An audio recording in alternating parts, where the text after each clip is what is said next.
What's up? What's up? We back with another episode of Work in Progress. It's the podcast. And I hope you've been out there working on something. I hope you've been out there doing something productive. I'm your boy Loso. I've been working on myself. I don't know about anybody else up here on the podcast, but I definitely been working on myself. He laughing because he ain't been working on himself. I've been working Alright. on something. What you been working on, Lito? Since you want to tell us what you working on? Man, we working on intros. We're working on introducing everybody at the beginning of these episodes. That's what we're working on right now. That's the main thing right now. So this is the podcast Work in Progress. And like I said, if you've been subscribing, you've been sharing, you've been liking, we appreciate it. We've been coming back every week with a new episode strong. And this episode right here is a heavy one. Lito, what's up? How you feeling, brother? Man, I'm pretty good, man. To his right, the far right, we got Shute. We got Jimmy. And we got a special guest, right? We got a special guest. I'm gonna let you do the honors, love. I'm gonna do the honors of the special guest. We got a super special guest, man, in the building. Like, he don't need no introduction, but we're gonna give him a super introduction, man. We got the boy Robert Covington in the building, the legend, the man, the myth, the legend, NBA superstar, TSU alumni. So many accolades. We're gonna get into it on here on the podcast, but man, we really appreciate you coming on the podcast with us tonight, man. Appreciate y'all having me, dog. Like, For sure. Allergic to Appreciate y'all. failure. none other. Yeah, for sure. None other. Appreciate y'all, boys. Man, so we got you on the podcast, and my boy T Fred, he set it up. He was like, man, we definitely got to get Rob on the podcast. I was like, man, we definitely do, especially with like all the work that you've been doing. We just seen the documentary that recently dropped. Man, it was super exciting to see just, you tell your story, where you come from, how you were brought up, and just what you had to overcome, especially in basketball and just life in general. I think everybody on the podcast got like a life story or struggle that they had to overcome. And then people out there watching right now, I'm sure they got a story as well. So tell us a little bit about yourself, especially like, what you were thinking when you were creating that documentary, because a lot of times people wait till somebody tell their story, but you telling your story right now, especially why you still doing things. So tell us a little bit about why you wanted to create a documentary, and we'll talk a little bit more in depth too. The reason why I ended up creating it was I wanted to tell my own story, and I didn't want somebody to kind of direct me through it. Like, it's real, raw, authentic, and it's just shows people that, you can take control of your own self, control of your own things. And, I wanted to tell my story from my point of view and not be directed to how I could sit up here and what they determine what goes in there. So, that's the reason why. And it's still more. That's just a 1 hour version. That's not even the full doc. So, we have something brewing to where the full story, and we're adding more pieces to it because I left a lot of information out. Like, just sharing like the realness, I ain't had the journey that everybody else had. I had to literally get it out the mud coming from HBCU. Like, I was doubted from the beginning, so, I told it from my lens so people can understand, not from nobody else. Like, it's real. It's authentic. It ain't no sugarcoat, nothing. Like, it's telling the harsh truth that these people don't really talk about because a lot of people are afraid to talk about it. For sure. Yeah, I checked it out. I thought it was really solid work. It's the road like less traveled, making it from Chicago to HBCU here. That's what we kind of popped out on some TSU gear. TSU just made the tournament. My bracket is shot. I had them winning their first round game with shout out to the Big Blue, the Tigers. We're all Nashville natives, you know what I'm saying, born and raised here. And a few of us got really, really strong ties to Tennessee State. Obviously, that was the thing I really appreciated about the doc. It was like it mentioned you visited here and was immediately sold. Like within the same day of your visit, you ended up calling home, like, I found where I'm going to college kind of thing. I was curious, like through, you still very, very much here, tapped in with the community, doing events, showing up, giving back, all of that. I was wondering from that time when you arrived here, planted your feet here, to even now, obviously the campus and your family that you developed there, like what have you noticed has changed the most about Nashville, and also like what are some of your favorite things here aside from the school? So I've watched this city change. I've been here since 2009. Like, I've spent every summer here. Yeah. Like every single summer since got here in 2009. It's where I trained in off season and everything. Like, and then in 2018 I made this permanent home. Like, of course I love Chicago, diehard. That's my city, but I wasn't going back. Like, that was one thing that I said when I left.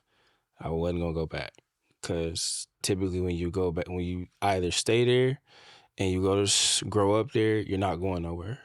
And typically when it gets too hard, you go back to where you feel the most comfortable. And as I grew, I knew that I wasn't gonna go back there. So when I stepped foot on TSU campus, like my whole journey of how I even got here is like crazy, because I never knew what Tennessee State, never heard of it. You never been to Nashville prior to? I never knew where Nashville was. Yeah. Like, but when I came here, like when I say from the moment I stepped foot on campus, like the confirmation was solidified. Like as I walked off of that campus, when I first started, it gave me confirmation like, yeah, this might be my school.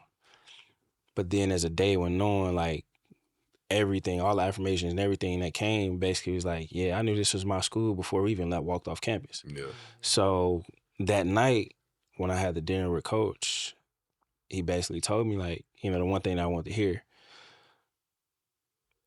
you're not gonna be given anything. You gonna have to come in, like this is a whole new program, whole new coach.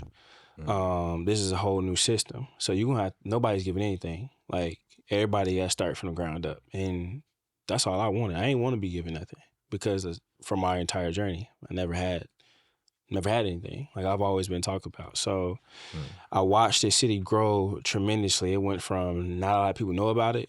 Like if you know, you know. But now the word is out there. Like, yeah, Nashville is that city. Like, and we top 3 fastest growing city in the country. Yeah. So, I've literally watched the transformation. Like, a lot of areas now that back then wasn't even going to nowhere we going there. Yeah. Now this is like, you see a whole different ecosystem there. Like, so that's just by the evolution of it. And like I said, I got ties here outside of TSU. Like, all of my friends that I consider my family, I call my brothers and my sisters, they're all here. My nieces, my nephews, like all of like the people that are closest to me outside of my immediate family, everybody's here. So it was a no-brainer for me. And, I wanted to be somewhere, I love to be in certain cities, like to visit, but this was the perfect place, like where I can just be normal. Even though I have a big community here, everybody treats me here like as if I'm normal. Yeah. And I love the fact that I don't have to sit up here and worry about if I go in a certain place, like if I'm gonna get bothered. Even if I do go to a certain place, like people that know me, they say what's up, but it's not overbearing. Yeah. And because I have such a level of love and respect here, that, it's a different type of atmosphere. So in other cities, it's like I've lived in, like, it's hard to go places, like, because you're gonna get bothered. Like, and you gotta worry about X, Y, and Z and this and that. Here, I don't have to worry about that, even though I'm amongst my people that look at me in a certain way. But it's different because we all grew up together. Mm-hmm. Like, even though I'm in a certain status or whatever the case may be, we all grew together, and y'all don't look at me as a celebrity where everybody else sees me. Y'all see me as this Rob. Yeah, part of the community. I think that's HBCU culture, and like I said, us growing up on campus, our family majority of our family going there, working there, Yeah. all sorts of things. Like I think that's something that just comes with it. Like you said, them lifelong relationships, and it is different. You know, like probably how you feel about home. Of like, well, yeah, it's home, and I go there, but I don't really want to be there because all the et ceteras. That's how I feel sometimes. Somebody that's from here, Yeah. it's like, you know, certain places I'm extremely comfortable, and sometimes it's like, man, I'm gonna just chill. I'm gonna fall back on this one because it's just a lot to come with it. Yeah, when I go home, like halftime, I don't even announce when I'm in the city. Yeah. Like people find out based off of if they go to my mom's house or if I pop up on them. Like, but I'm not out and about. That's just not me no more. Like here, even if I do go out, it's like a still level where I can just have fun and just be at peace and like I ain't gotta worry about too much. So that's what I love about being here. And like I said, everybody's family here. Like the HBCU culture, like you said, is different. Yeah. Like it's completely different. Even when you go to see other HBCU alum, like it's a different dynamic compared to going to PWI. Like, yeah, them schools are great, but it's nothing like the experience. I hear people all the time talk about, man, I wish I would have went to HBCU. Right. Just so I could experience like, you know, me just crossing Alpha. Like a lot of people sitting up here talking about like, bro, what made you do it? Going to HBCU will give you, if you ain't been there, like you wouldn't know. So it's a lot of things I tell you, you just gotta experience it. Like y'all don't know exactly what we go through. Like it's not just a challenge, but it also teaches you about real life lessons that we about to get ready and, you know, get involved in. Like it really taught me about being a man. Y'all not about to do y'all gangbanging shit, are you? He itching over there. Nah. He like it. Yeah. That's why he started laughing over Nah, there. for sure. Though, it's I agree with you though. I'm glad that you shared that because you know, you having a great career on a professional level coming from like you are the calling card for, you know, HBCU to NBA, the most recent, maybe arguably one of the most prominent success stories from that. And it's like, you know, with I guess NIL and the business of college basketball now, it's kind of like what would be a selling point? Like I think campus culture, I think community, and just that experience. Family. Yeah, Family. for sure. That was literally the selling point. Like in high school, like I went to an all black school primarily, but family. Like my dean, my principal, my secretary, and my counselor, they were sisters. All of them were sisters and cousins. Like so. Come in high school? From my high school. That's crazy. Like they were sisters and cousins. Like so. If this is what I'm saying about the family dynamic, if someone on that school, they so close to my family that they'll call my mom. Like as a sister, like as a cousin, like in that dynamic. But they also, even if they did, my mom told them that y'all can handle it however y'all want. That's a trusting. Village. That's your village. Yeah. We don't have that no more like that. So when I seen that and I came on campus, it was a no-brainer because that's all I've grown up in. Like from middle school to high school, that's usually why it took me so long, honestly, to pick my school. I didn't pick TSU until 3 weeks before I graduated high school. What other schools had interest in you? It was some that was interested, but they weren't talking the right talk. So it was only one other school that ever offered me a scholarship, and that was Sacramento State. I went out there and I seen that school and I said no. Like I knew once I actually stepped foot on campus, I just had to look at the surrounding, and it was like, I knew in my head right then and there that it wasn't going. And then also that coach at the time, like he rubbed us the wrong way. Like the things that he said, not only to me, but to my family, it was like, we're not looking for that. So it just made me like, me on ease. And then my mom basically was like, yeah, we not going there. But when I actually visited him, it was like, yeah, it's in the middle of nowhere in cornfields. Yeah, I seen cornfields. Nah. Nah. That was in Cali. In Cali, Yeah, it was in the cut. Yeah, that's I was crazy. like, nah. Like, only thing I thought about was Jeepers Creepers. Yeah. That was the first thing. The first thing that came to my mind, and it was like, yeah, I'm too far from home. That's a long ways from home. Yeah, I ain't never been that far. Especially going to school. I've traveled like tournaments and stuff like that, but being there for a long period of time, no. I'm gonna go back to the documentary for a second. I'm probably gonna be skipping around here, but the year, I guess after your junior year, when you decided to go back for your senior year and you got injured, like walk me through that. Like what, like was it a lot of regret you was feeling? Like what was your mindset at that point? Because for me, I was like that would have been that bullshit if I come back to school, like, you know what I mean, forego. So I didn't regret it because we got robbed that our junior year. We was that close from going to NCAA tournament. And just the politics side of it. So going back and looking at the whole breakdown of everything, the way that everything was set up, they weren't gonna allow us to win. They weren't gonna allow us to win. Because if we did, we'd have messed up the NCAA bracket. Because that would have been 2 schools from our conference. I remember that. Because Murray was top 10. Murray was They top going- 10, so they already had an going. automatic bid. So it was going back and forth, but then you go back and watch the game, the refs got into the game. Yeah, I was And- watching it live.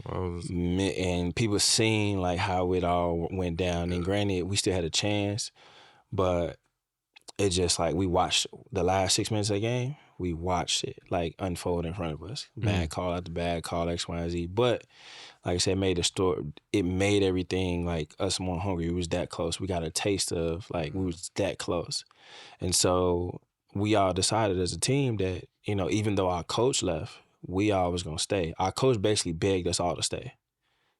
Like, y'all was this close. Y'all have the foundation. Y'all got the core. Y'all stick together and y'all stay hungry the way I did. Y'all got a taste. So now y'all gonna go seize it. But what happened is that my coach my senior year, a lot of things took precedent over the fact that we had the foundation, we had the blueprint.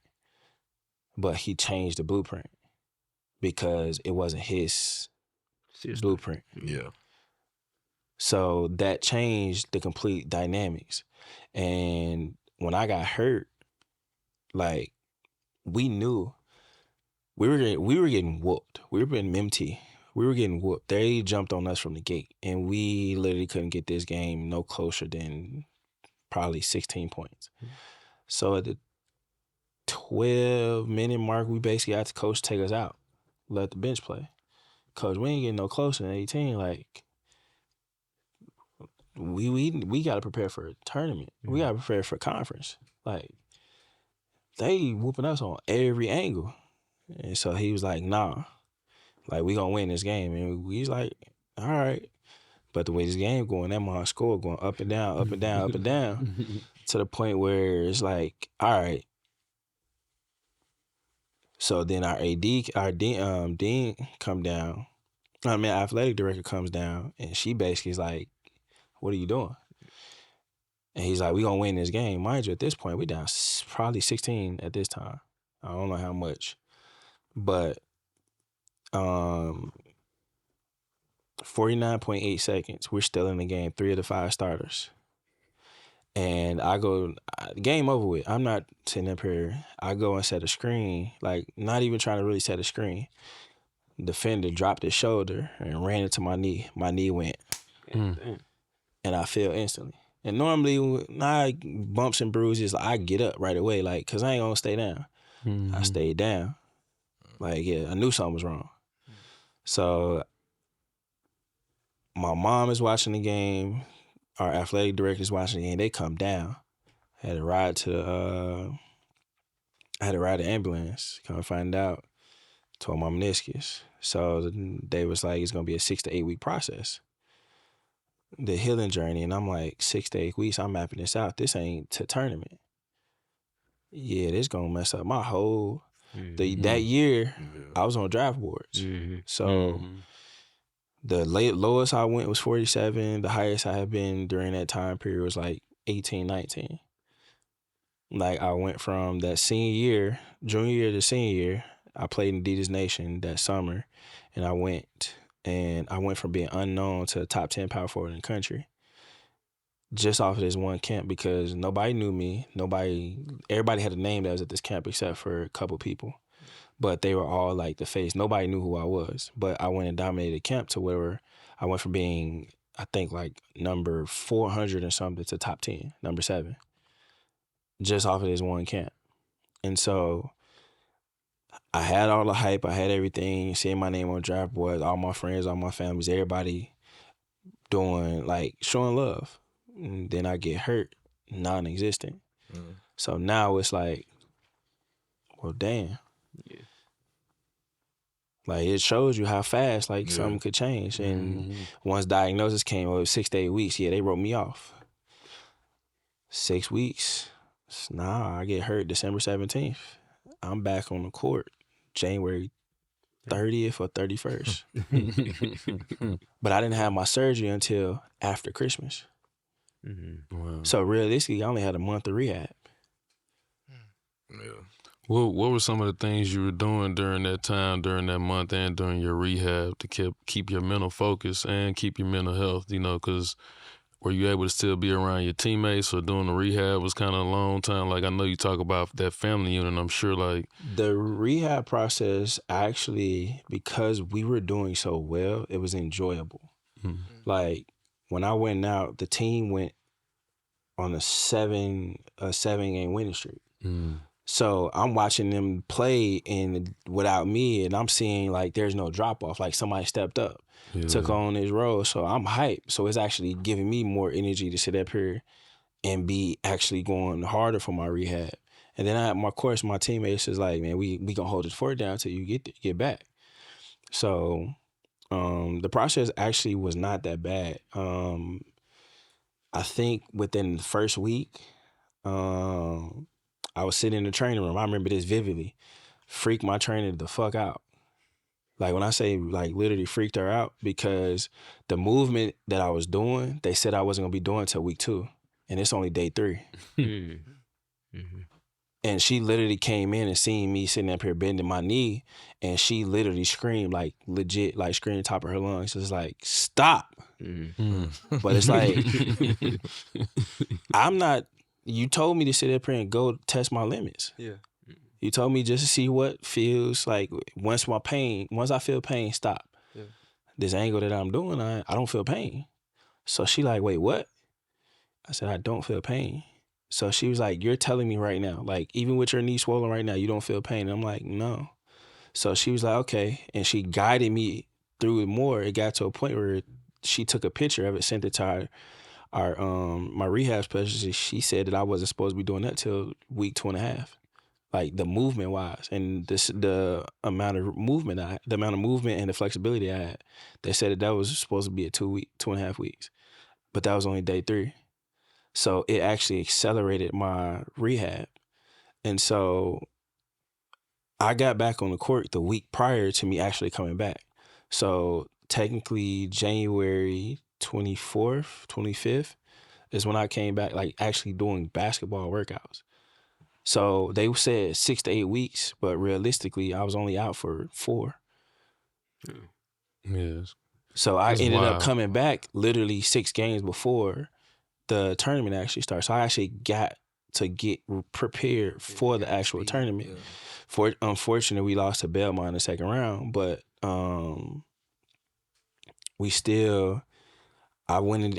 came back, and there was like no drop off. And even though I played in this big old brace, this unloaded brace, but I still was like efficient. Like I still was getting my numbers, I still was doing things, but basically my injury, everybody basically wrote me off. So once I got out of that brace, I finished the season just for health-wise. But then the journey afterwards was where like now I got to prepare for the professionals. Yeah. So that whole process is a story in itself that like people don't even realize that, because they don't know. I haven't said anything about that actual journey, but like my starting point is crazy. I've had 7 agents, and I've played 11 years. The longest agent I've had is the one that I have now, and I've been with them since 2018. So if I came in the league at 2013, You went through a couple of seasons, sound like. I had 2 agents before I even signed the NBA contract. Before I even went to Summer League, actually. Dang. What were the issues with the agent? Like, why would you change the agent so much? Yeah, I was gonna say we don't know that much about Yeah. that side of the business of basketball. It So- sounds crazy though. Yeah, it's a cutthroat thing. So my first agent was this guy. I ain't gonna say his name because he still is an active agent. But this guy basically came in. My coach knew him, so learned about him through my coach, and also he was associated with my team, one of my teammates. So come in and they sit down. I want a brother to be my agent, like he a brother. So he got strong ties and everything. So it was like, all right. He said, man, I'm gonna do this. I'm gonna go to bat for you. Yada yada. The agent process is crazy because you gotta go and vet these people, and you gotta go and literally have these meetings and X, Y, and Z, and basically you gotta put your trust in somebody about your career. And so yeah, I had a lot of people that high end, but I wanted basically that structure that I had, family. So when he came in, it was like, all right, I'll sign with you. And I go down, I train in Atlanta. When I go down there and train in Atlanta, it's all their clients. When I tell you this was probably the worst training I've ever seen, like it's by far, like I'm looking at this like, how is this gonna prepare me for the league? Like this is something we do in high school and college. The guys that I'm facing, no discredit to them, but the guys that I'm facing, like I'm deliberately telling them what I'm about to do, and I'm still doing it without y'all stopping me. And this That's how training, to the point. you had to pay for the training? No, I didn't pay for the training. Oh, It was okay. all part of the agency. And so after a few times of doing that, I told him I'm not going back. Cause I basically moved from off campus and took everything on, and I moved down to Atlanta for this time period to prepare for the draft. Man, less than a month, I'm back in Nashville. Mm-hmm. Like legit, I was off campus. Like when I came back, everybody was shocked. Like, bro, what you doing here? I told him my homeboy, which is my trainer now, Jamal Richardson. Yeah, Like I shout out wanted to him. Maul. I wanted Maul to train me because We play AU together. Maul be in the gym. Yeah. Like Maul's a student of the game. Like so, I trusted Maul. Like that's who helped me throughout my career in college, outside of school. So I told my agent that I wanted him to be my trainer. And my agent told me flat out, he not gonna get you where you want to be. And I said, well, the dude that y'all put me in front of ain't gonna get me where I want to be. So I'd rather take my chances if that's the case with somebody that I'm trustworthy with, and somebody that actually am familiar with, that actually is gonna literally invest in me. Like these little drills that we doing, bro, I was doing this stuff in high school. This ain't nothing that's challenging me. Yeah. And so we went back and forth about the whole situation, and to the point where it's like, all right, you're telling me, and you work for me, and you're telling me how I'm supposed to be training. But I'm the athlete. I'm the one that's telling you what I need, and I still have the resources. And on top of that, I'm still going to class. I'm still doing this. I'm not just going away because me graduating is still important. Yeah. And so he got into back and forth with me about that, and I told him, listen, I'm not going back. And so he ended up fighting with me about that, and I said, all right, cool. Well, you heard me. I'm going back to Nashville. I'm going back to school. I'm going to train with this person. Whether you like it or not, I'm not going back to Atlanta. And so also it was a thing at time where some of my work wasn't getting turned because I was gone. So my grade was affected, the grade that I was going to actually need. And so before I had left, my teacher told me, we had a meeting, and my teacher told me that we can work this out to where I know you're going to be going. I know you're preparing for the draft and everything. Like we can make up an agreement that, you know, make sure you don't miss out on too much.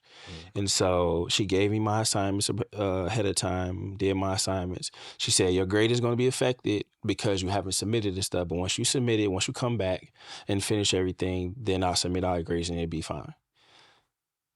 This was the agreement we had before I left. I come back, she was shocked to see me. So she was like, you know, have you finished everything? And I was like, no, not yet. Like, I still have a couple things that I have to do. She was like, well, you can come to class, but you're not required because technically, you know, the agreement is still in place. Mm-hmm. So, and at this point, we're not really doing too much really work-wise. So you can just do the assignments and then, you know, we go from there. And word got back to my coach that one of my grade was affected from athletics and compliance when I got word, but not knowing what was going on. So my coach calls my agent. My agent goes to my teacher and literally pulls up on her unexpected, unannounced, literally intimidated her through our whole agreement, through the whole agreement now, because now you step to her like a lawyer. And that frightened her. So now she has to sit up here and protect herself in this manner. So not only did you almost fuck up me graduating, you did something without consulting with me first and didn't even talk to me about it. So when that happened, now you're affecting my actual thing that I'm working towards, which is why I came back. Yeah. So I sat up here and that's when I'm like, yeah, you're not for me. Like, you're not really for me because you can take this upon yourself. You don't trust me enough to sit up here and do what I need to do. And so when that happened, it was like, yeah, I went with a guy that I originally wanted to go with in the first place. And so just so happened during this time, pre-draft is going on. When I fire him, now I give word that the other agency I'm going, there's a 15-day waiting period before you can actually sign with the next agent. So during this 15-day period, the combine is going on.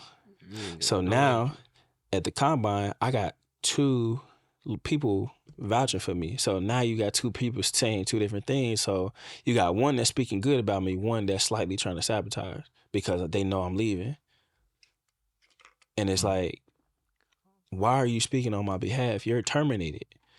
It's just not in effect until the 15th. Like, flew their whole team out, everything, and then later tried to sue me for all of these different things. So it's like, no, you're not finna sue me they tried to sue me for like $35,000. In reality, I'm only responsible for not even a third of that, if a fourth. So now this goes back to the reason why I left y'all. And so all of these different variables, when I got to the new agency, that was before I even left school. Man. That's 2 before I even left school. Yeah. So then after I went to the second guy, my main guy was actually the head of the agency. When the head of the agency sat up here and left, now a new guy becomes my head guy. So now this is 4. So now the new guy comes in after the other guy get kicked out. Now he comes in, he dies in a car accident. Oh, man. So now his right hand becomes my new agent. And now the new head that they hired is working on my behalf too. So then there's a dispute between us when it comes to contract negotiations. They're going out to contract negotiations. They're trying to negotiate as a max player. Like, no, I'm not a max player. I'm a player that I go look. There's a list of wing players at this juncture. Their numbers are listed. This is my window: 45,000, 72,000. 72 million. This is the window: 45 million, 72 million. This is the window that I got. Why are y'all going after 97 million? That's max money at that time. we gotta go high and get low. No, if y'all go high, they gonna say F you and move on. Next person, like, right? Yeah. No. Yeah. They was like, nah, this is how. I'm not a franchise player. I'm a role player that's great at what he does. So this stick in this window, and they were like, nah, we gonna go. So you trying to tell me like how y'all need to negotiate? Like, no, I know. Like, it's all listed. Every wing player at my position got paid between this number, and y'all going for 97 million? Nah, buddy. Nah, yo. Yeah. So now it changes, especially like I don't trust y'all. Yeah. So when I was with Philly, Joel Embiid's agent, always seen him around. One of my mentors, I've been around this man for years. Never knew this man was an agent. Yeah. Years, I'm talking. Never knew he was an agent because he never talked to me about none of his work. Like, I always wondered, like, I knew he was a businessman, but I never know he was an agent. Not only is he an agent, he's one of the best football agents in the world. But see, I'm so oblivious to this because we don't talk about none of this. Yeah. But then once it come out that, I'm thinking about firing, he approaches me and like, hey, I want to put you in front of some people that, I work for. And I'm like, what you mean we work for? And he's like, I work for CAA. When? Since when? So then when I go look up this man's track record, this man got damn near every superstar there is. And I'm like, but he never talked about it because he never wanted to be that in front of me. He was all showed up as my friend. So when those things come about, like, and I seen his agent, Leon Rose was always around Philadelphia. I see him in the building in the back all the time. So I sat down with them and they told me straight up, like, listen, this is what we gonna go for. Like, if you come with us, like, we're not gonna sugarcoat nothing. We're the best in the world. We this and that. Like, boom. I see what they do for Joe. I see what they do for all these different players. Yeah, I'm in that realm now. Like, I can be taken care of in that regard, and like, I should be with the best. And they were the best at the time, and they had the best plan for me.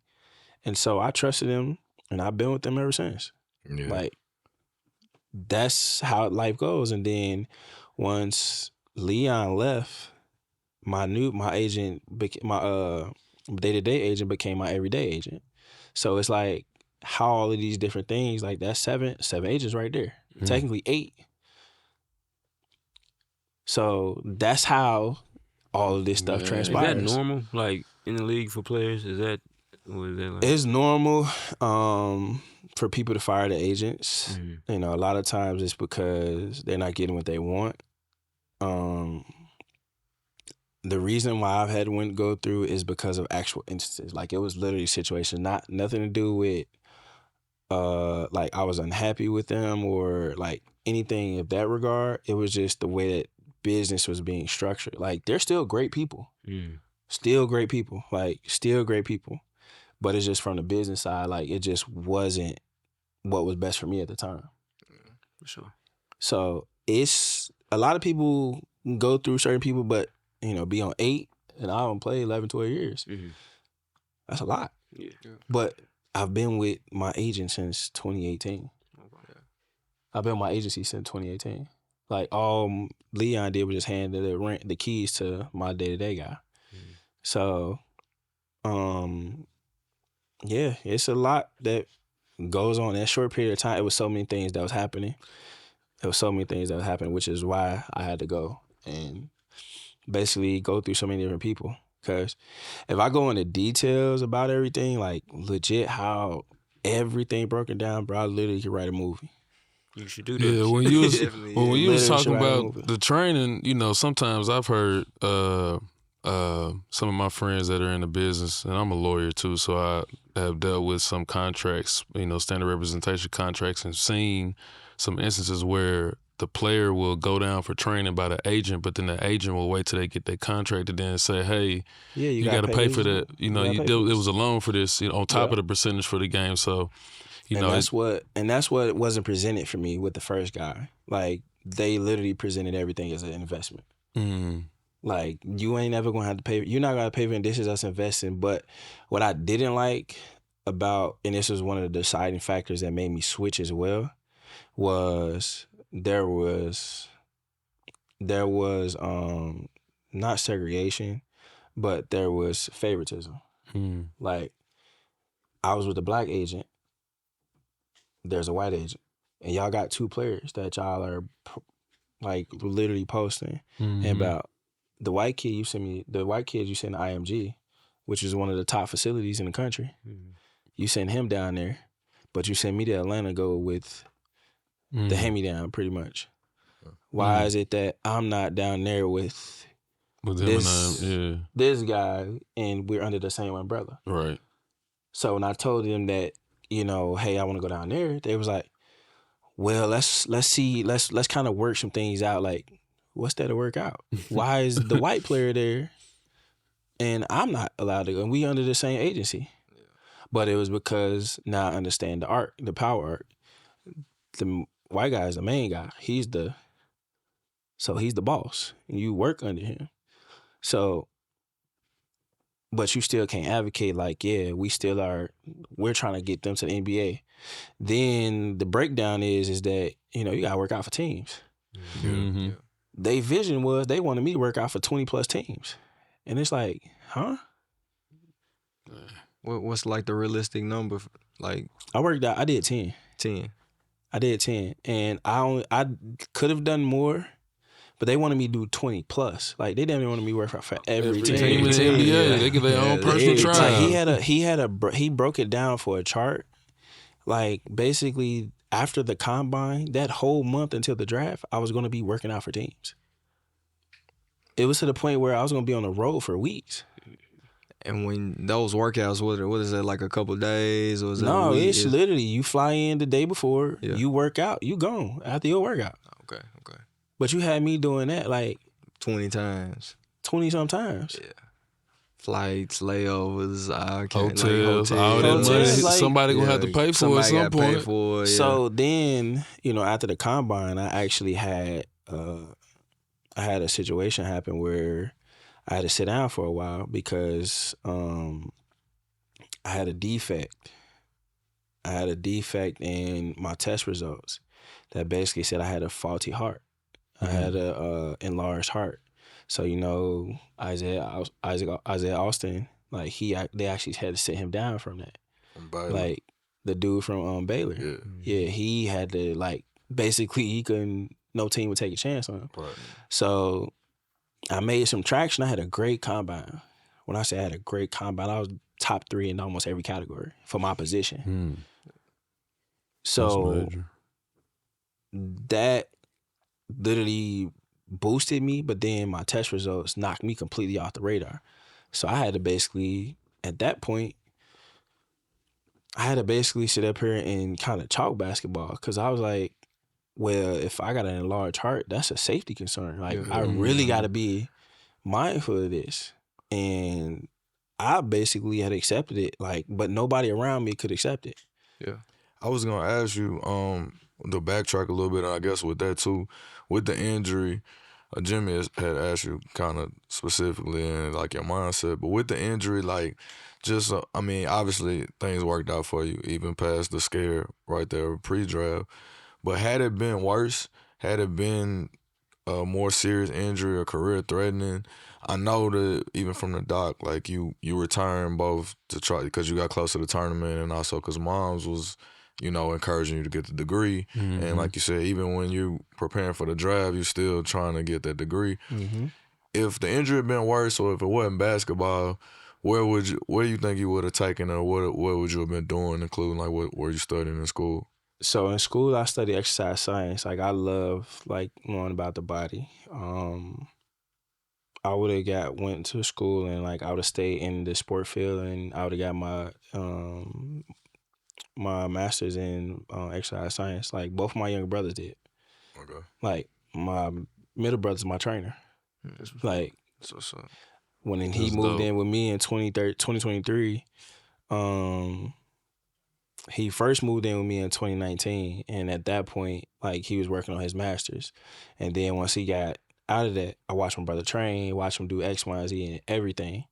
And then when it came a chance for with my situations turning with, my daughter, him and his wife now, they moved in with me. And she's my daughter's teacher, and he's my trainer, like, but he's also like for my daughter as well, like activity wise, doing everything. And that was gonna be our niche. Like I was gonna go back to school for my master's. But that's what I was set on at that time was if this wasn't, I knew I was going to either be into that realm or going to coaching. Like it just, I love the game. Like I love the game.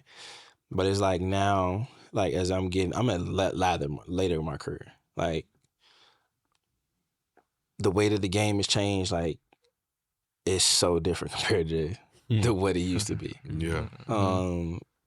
And I'm preparing for the next step. Like I'm really preparing for the next step, and I got a lot of things like gradually in motion. Like I've been out for the last 2 years, and a lot of this time I'm dealing with a lot of outsource of things. The main thing surrounding my daughter. But I had time to like really gather myself, like my mental. Like I'm in such a different headspace that I had to prepare for the unknown.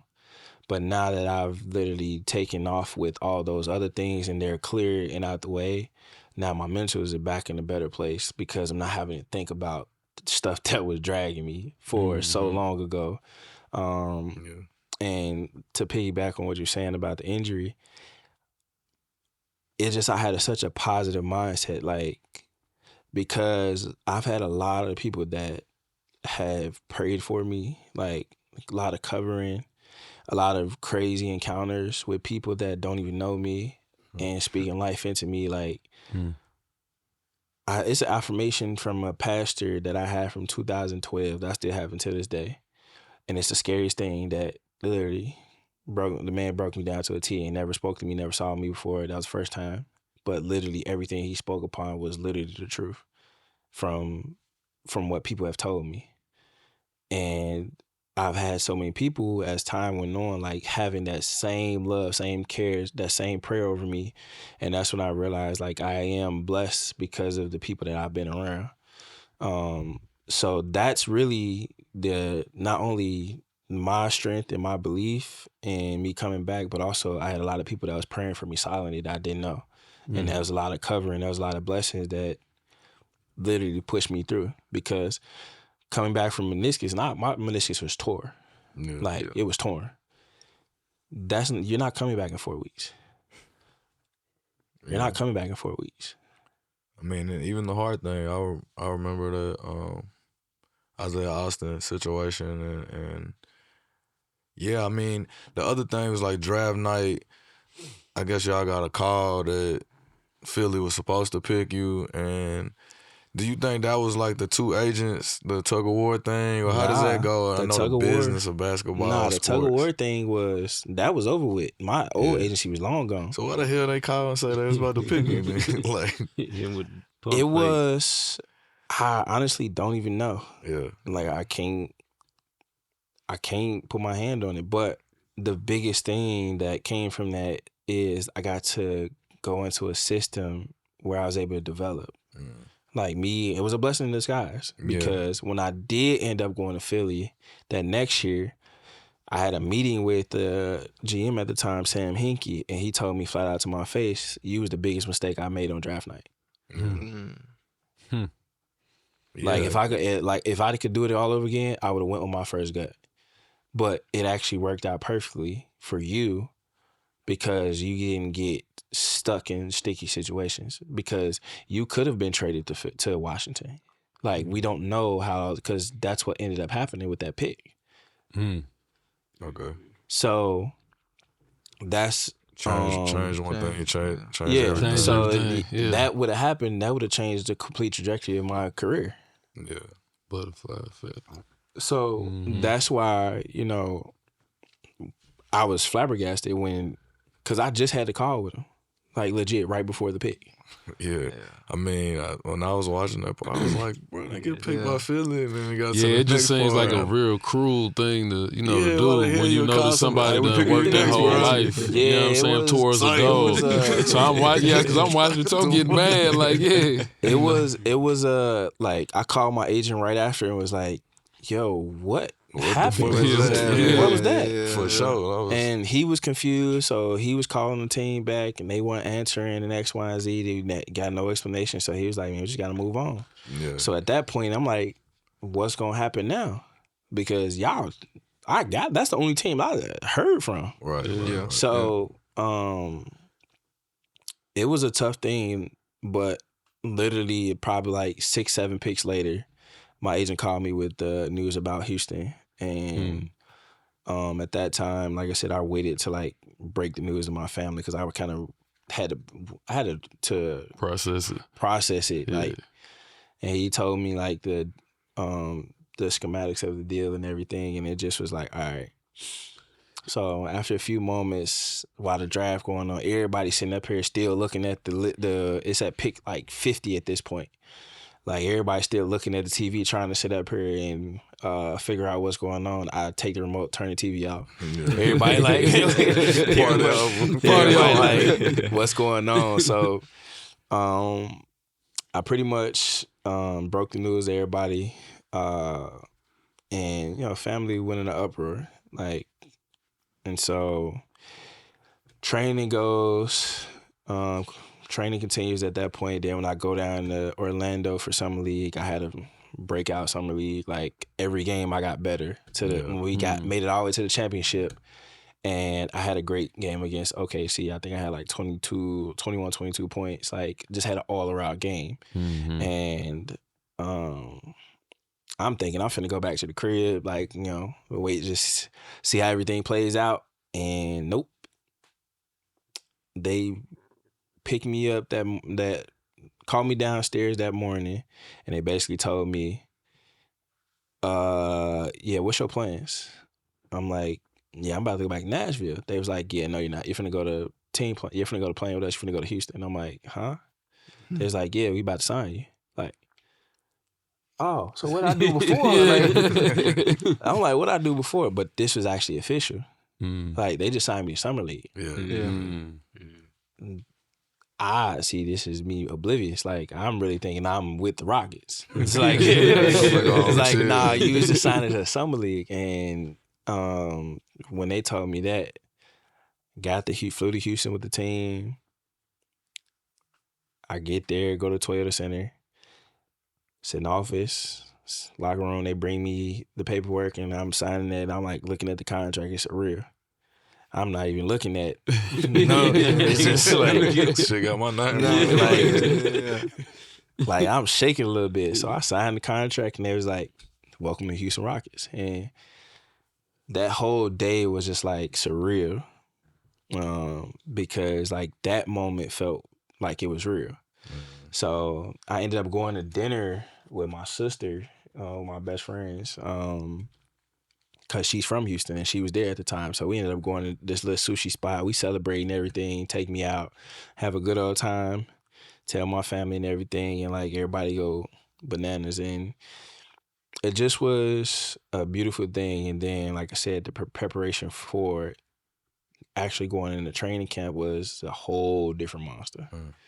Whole different monster, because now I got an actual taste of what workouts actually look like, well, what I need at that level. And so it was fun. Like I said, that whole process was fun. It was a lot. Like I said, that situation that happened at the combine could have ended me. But what happened was that my agent didn't accept it. I was the only one that accepted. My whole family, everybody did not accept it. My agent was like, man, like, nah, you too good of a person. Like, this don't deserve to happen to you, yada, yada. He's like, man, we're going to get a second opinion. We go get a second opinion, comes back, the machine broke right before I got on there. So that's how, that's from the person that was on it before me.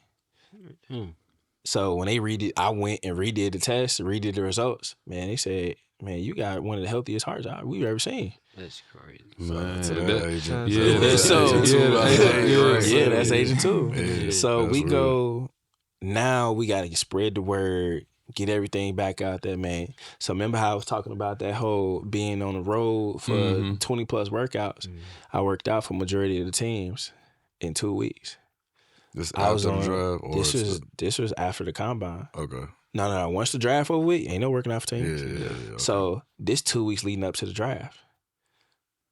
For 2 weeks, I was on a plane every other day. I had one break where I had to fly to Bradenton, Florida to IMG just to spend the night, change my clothes, wash my clothes, get back on the road for another 4-game road trip for workouts. And crazy part is I actually had a workout the day of the draft, and I told my agent no. So like, I feel like at every level you hit speed bumps, you hit some adversity, some tribulations, and like you said, you feel like you had this covering. You had people, sending them up in your favor, and otherwise. So where you got us to? Because I want to take it back. I got a couple specific, just off the wall questions too. But for where you are, you get with the Rockets, it's official. Who were those like vets? People always say, this was my vet. Who were the vets or the people that was like instrumental in smoothing that transition there? Josh Powell, Okay, Francisco Garcia, Ronnie Brewer, Dwight Howard. Francisco was the most. Like, I spent the most time with him. y'all played the same position pretty much, right? We played the same position, but he was one of a really great vet. Him and Josh Powell. Like, Dwight was a great vet as well. Dwight's actually the reason why my hair is like this. Like, he came up and was like, we was getting ready for playoffs, and he was like, "Hey, yo, Rooks, like, y'all all get the Mohawks from me. I get all y'all 5. Y'all get a Mohawk, and I pay all y'all $5,000 each. Easy. What a bar What a bet. bar. What a bar bet. What a bar bet. And that's how my hair became this. Unsigned rookie deal. I feel that. So, but yeah, Cisco was the one that really I spent a lot of time with. Francisco and Josh Powell. Like, Josh basically like got me in the right mindset and basically told me when it came down to training camp being like I didn't play for real. I played the garbage minutes. And when I did play, they told me, listen, play.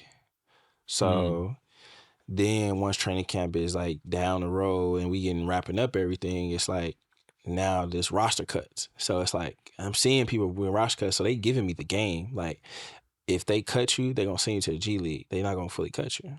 Like, because they want you in the system at any point. They don't want nobody else to get you. So when it came down to it, now we at the final roster spot. Is me and a vet. So I'm anticipating, I'm finna get cut, go to G League. No, I end up getting signed. So now I'm officially a Rocket. I got the last roster spot. So what I signed didn't solidify now this day. So now, like a cartoon almost. Now you're officially a Rocket. So that jersey that's really yours now. Yeah. This is for the year. The other one was that's just for training camp. Like, I seen people come and go. Everybody that literally got cut, they went to the G League. So I'm like, yo, it's surreal now. So at this point, when the first games come up, get to the plane, they're like, yeah, Rook, y'all playing over there. But we finna go on yada yada. I thought we said, nah, y'all going to Rio Grande. Oh, okay. So right before our vet told us, like, hey, listen, I'm going to hit you in a bit once y'all land. Once we land, I'm going to hit you. And Francisco, Dwight, and Josh all called me and was like, listen, don't look at this as a knock in the journey. Use this as an opportunity to really learn the game, really play the game, really understand it. And I went down there and I really did that to where Rookie of the Year, first team all G League, D-League at the time, Yeah. All-Star MVP, and almost top 5 in every accolade that year. Yeah. So they were like, yeah, that's how you go and do. So the system that I thrived in was perfect for me. Yeah. Yeah. And another Mhm. thing, go back to, before I actually got to that point, the stuff that they told me about, me being an undersized 4, he's not a 3. He played 4 in college, so he's not a 4-man, he's a 3-man. He can't do this, he can't do that, boom, boom, boom. Like, he don't have a position, they call me a tweener. Look at what the NBA is now. Yeah, I was Yeah. gonna It's say full of he was them, man. actually ahead of the That's time. it. Yeah. So now y'all basically spoken me into the exact realm of what the actual NBA is. So now y'all telling me, because I was told that I don't have a place in the NBA, Yeah. to where I became one of the most prominent. And the very thing that y'all said I wasn't. So, the journey, it just been, like I said, overcoming thing after thing after thing after thing, and I've stayed persistent with it. Like, I've gotten discouraged along the way, Yeah. but that's part of the game. Yeah, I think a lot of people probably, when they following your career, especially hearing your story, like Cuz was saying, is that, every level you faced the obstacle and you had a choice where you could decide, I'm going to give up here or I'm going to keep going. And every time you kept going and you took something from that and learned from it. And like you said, it prepared you for being in that system to where, you sign, but then you're not really a part of it till you go through this trial. Then you get to that, then you got to go through this next door. You keep getting there, but then, you finally get that vindication. Man, listen, after my rookie, after I just did all of that, going into my sophomore year, I done did everything that this organization had asked me. When I say everything, I mean everything. I stayed there entire summer. I worked out. I had a body transformation unlike any other. Yeah. Mhm. Because, and not just me, but the other guys that was there too. Yeah. Like, I went from, I was slim and muscular to where I was clean cut. Like, never seen the transformation like that. Like, my body just felt different. And I actually learned on a different scale where they actually train like a pro on this level. Mm-hmm. So I did everything that they asked me, and I ended up getting cut after the first preseason game. I didn't even play in the first preseason game. I did everything that imaginable. Had a great training camp, everything, to start up into the first game. And then next thing you know, word got out, I'm trying to make the team. Right. Like, I got to prove myself. Yeah. I did everything in the G League, but it's like, now I got to get up here and I got to do this. So I had conversations like, man, y'all, you got to do this, you got to do that. Like, you got to pick up this, you got to pick up 94. Like, you got boom, boom, boom. So reality was, I made people uncomfortable because I'm doing the extra. Players or like Players. Yeah. Mm. I got released because a certain specific player said that I was guarding him too hard in practice. Soft. Like, it's training camp. But I'm a rookie. I'm trying to prove but this is Trying what to I'm get being on the told. team. But this is what I'm being told. But it got back to management, and this is why, from the inside on, I know. Like, I'm not gonna say who, but yeah, if somebody was complaining that I'm doing too much in practice, and they don't like that, like, you gotta chill. But I'm trying to prove myself, so I ended up getting cut, but I don't get released. And I got cut early. Like, it's like October 8th or 9th. And I got cut. But y'all don't release me. Because now word get out that, from my agent, put out a anonymous article, they about to part ways, but teams are sitting up here saying, because they were trying to keep it dormant because they wanted me to go back to the G League. And it's like, nah, like, I don't want to go back to the G League. I just proved myself. Right. Why do I need to go back? If y'all don't want me, just let me go. Another team wants me. And so they wouldn't release me until the day before the season ended. And so at this point, I had a decision to make. My agent was like, listen, you got 2 options, because right now, the G League, we know we don't want to, but that's only one of our options. Mm-hmm. Second option is you can go overseas for 5 months. You go to China, you can get you a bag and then come back in February. But the knock is you go overseas, you're going to be out of sight. And it's going to be a lot harder for you to get back in. And I'm sitting with this. Like, man, I don't know.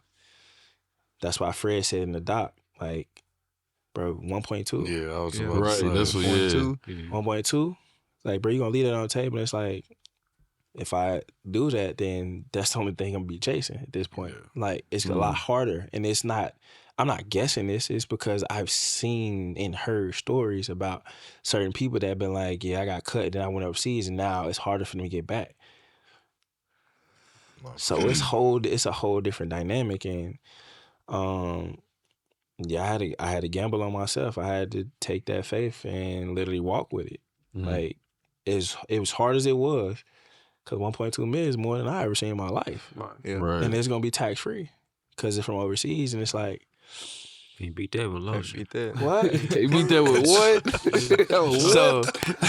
So I'm like, yeah, I had Pause a hard decision. And so after that. my agent was like, yeah, it's a lot of teams that literally want you. And like, you might have to go to the G League for a period if you want to stay in the eyes. You might have to go to the G League for a period.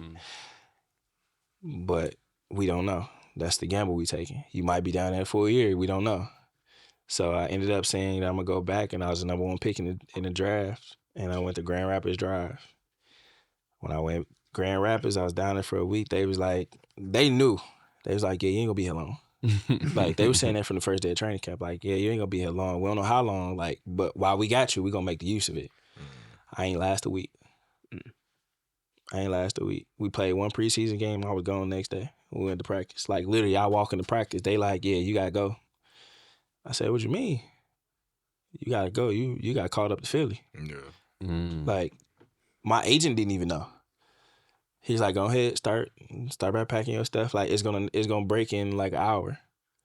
Next thing you know, my agent called me. He's like, hey, I just got off the phone with Philly. They want to come sign you. I was like, shit, I know.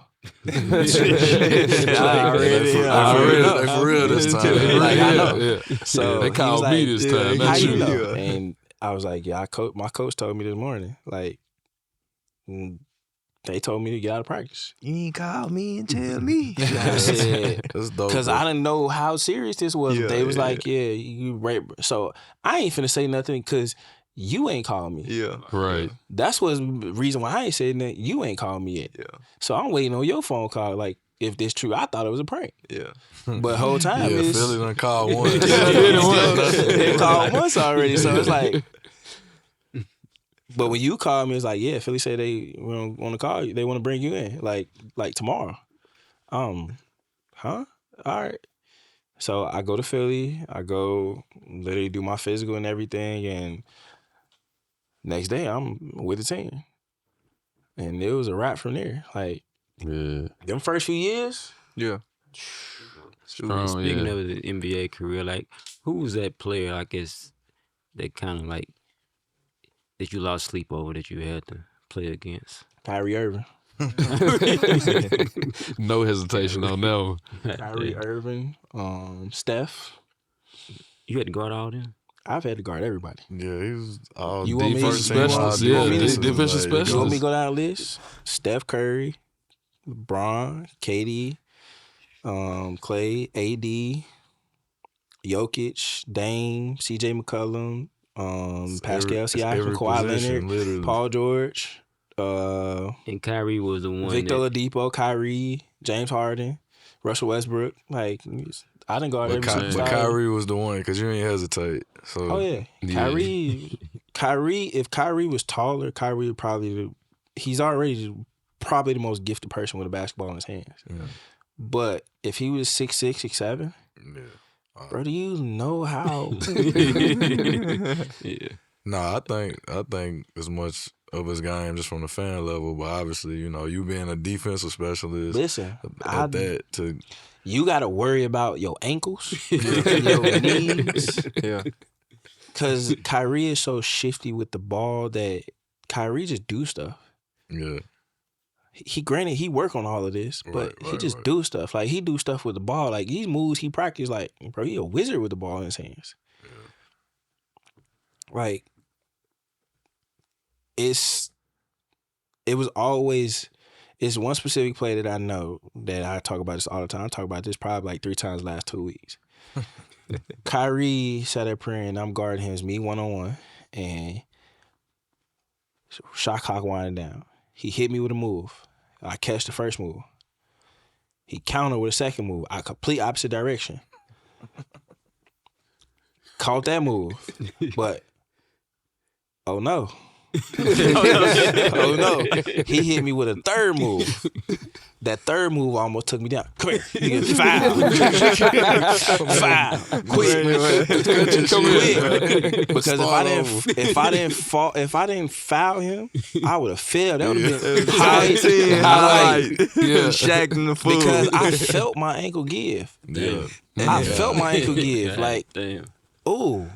And I just knew I was going down. If I didn't foul him, yeah.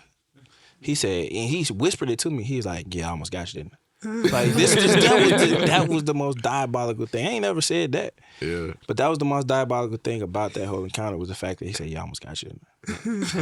And it's like, I couldn't do nothing but sit up here and just walk away and like, cause I ain't gonna see you satisfaction like, yeah, you almost made me just like, Right. And not knowing like, yeah, my ankle hurt right now. Like, let me go ahead and walk this off real quick. Let me go walk this off real quick. Let me go and do a couple of Man, yeah, Kyrie's probably one of the hardest. I say another person that gave me nightmares was John Wall.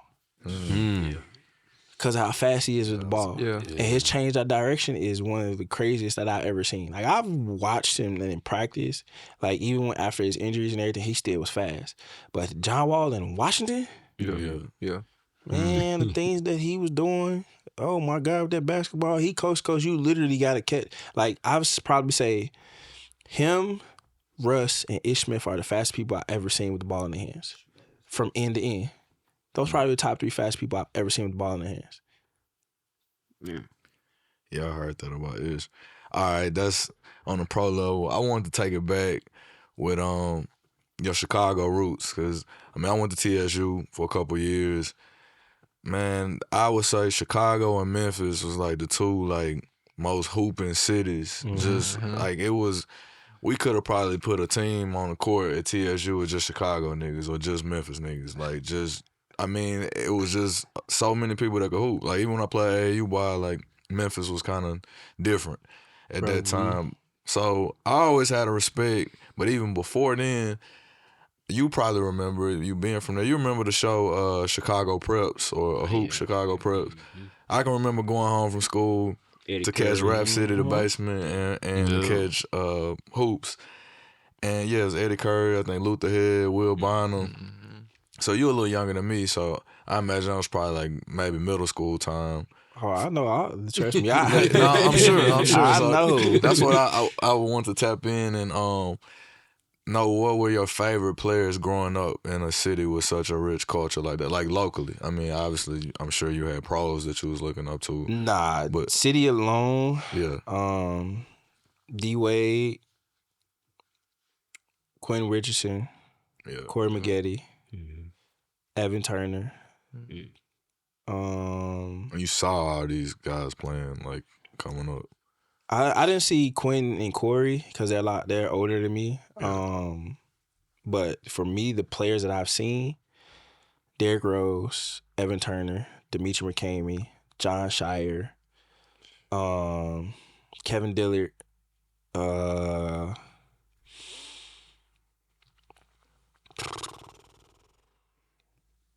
Jahlil Okafor,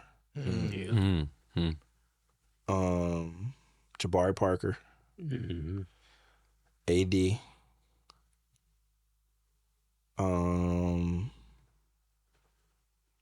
man, I'm leaving a bunch of people off of this list.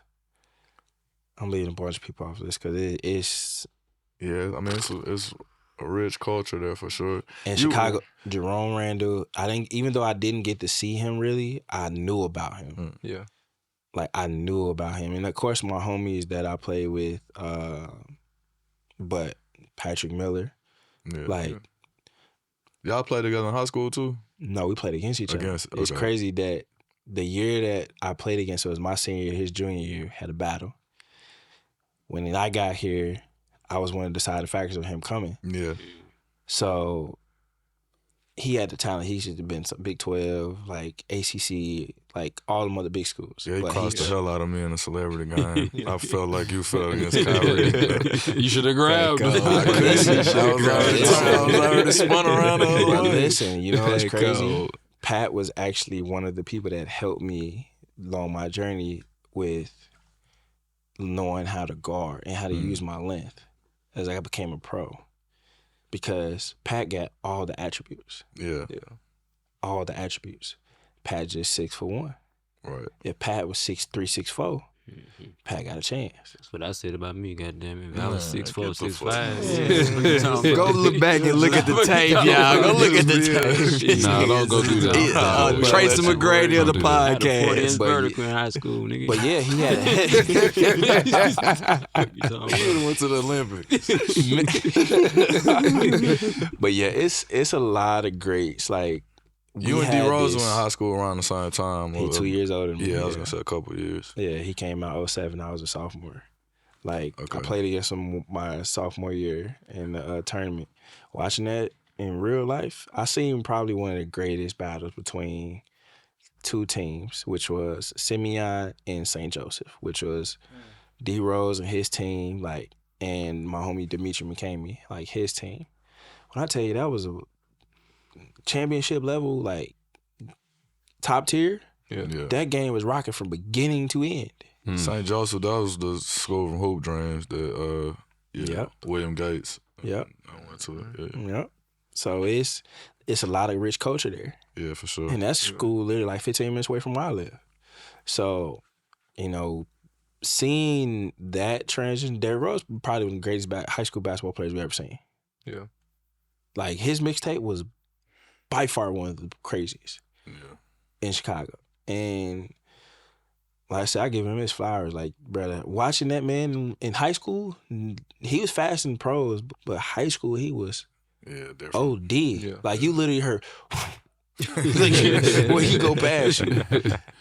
And like I said, it was a lot of great basketball. And summertime shy pro-am, like when it was hot, man, you never know who was gonna walk in the gym. You never know what you was gonna walk into. But every game was a battle. It don't matter who it was. It don't matter who it was. Growing up, like who did you kind of like model your game after? Scottie Pippen. Scottie Pippen for sure. Scottie Pippen. Everybody called me Scottie. That was one of my nicknames in high school. I wore 33, like, of course. People say I played like him, like, all around, because I was that all-around player. So, and I never was the selfish player. I did everything. Like, I did everything. So, people molded me like that. And then, like I said, I just kind of ran with it. And watched numerous amount of film. And I'm like, yeah, that's how I play. Like, yeah, I play. I ain't athletic as he was, but I do everything else. You ever met him? Yeah, absolutely. Yeah, we met a few times, and you know, we talk very so often.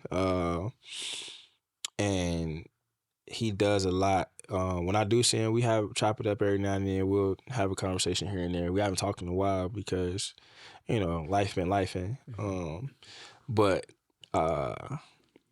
he was one of the people that, like I said, I talked to a significant amount that, you know, I learned a lot. And being a Chicago legend, I seen him quite often in the city growing up. For sure. Yeah.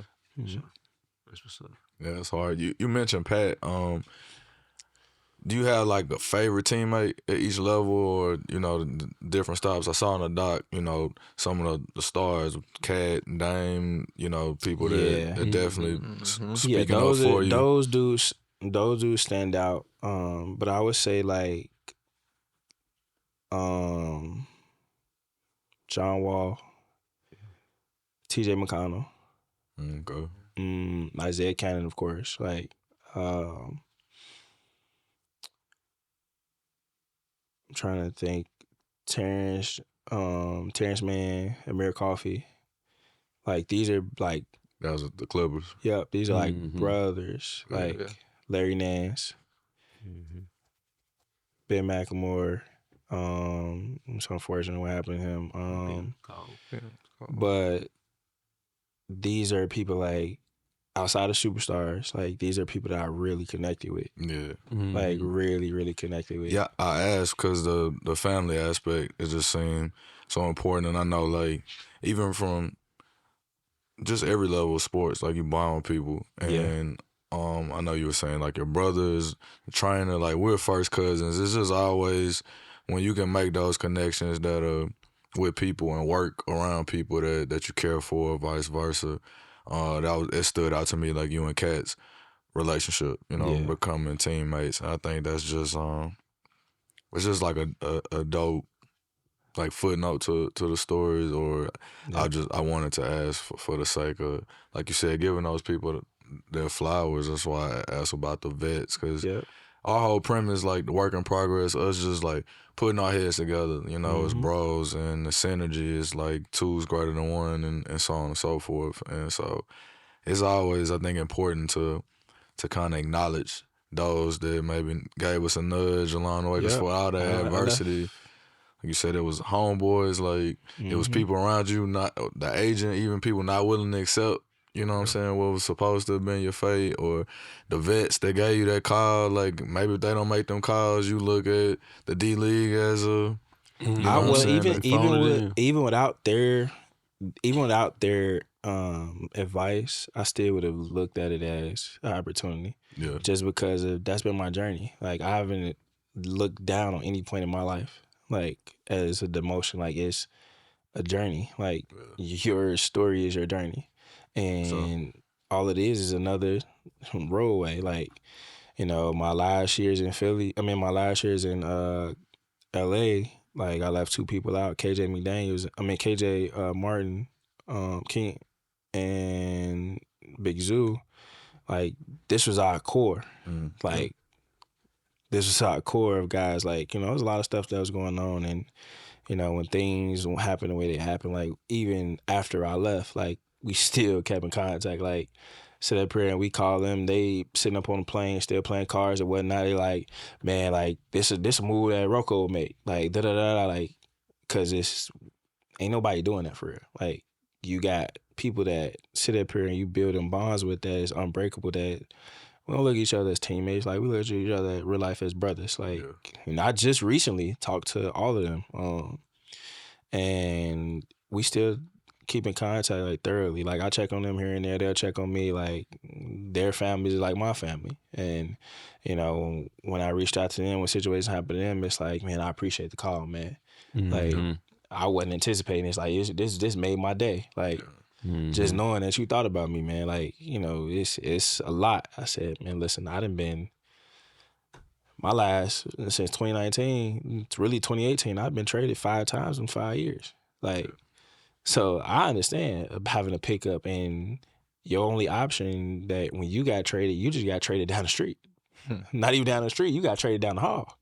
So it's a bunch of different things, and people playing their whole career in a certain place and then having to be uprooted to go across the country. Like, it's so many different things, like, that goes about, and that's the reason why relationships are the way they are. It's my turn to be the vet. Like, and that's what I did the years that I wasn't playing. Like, I was a vet.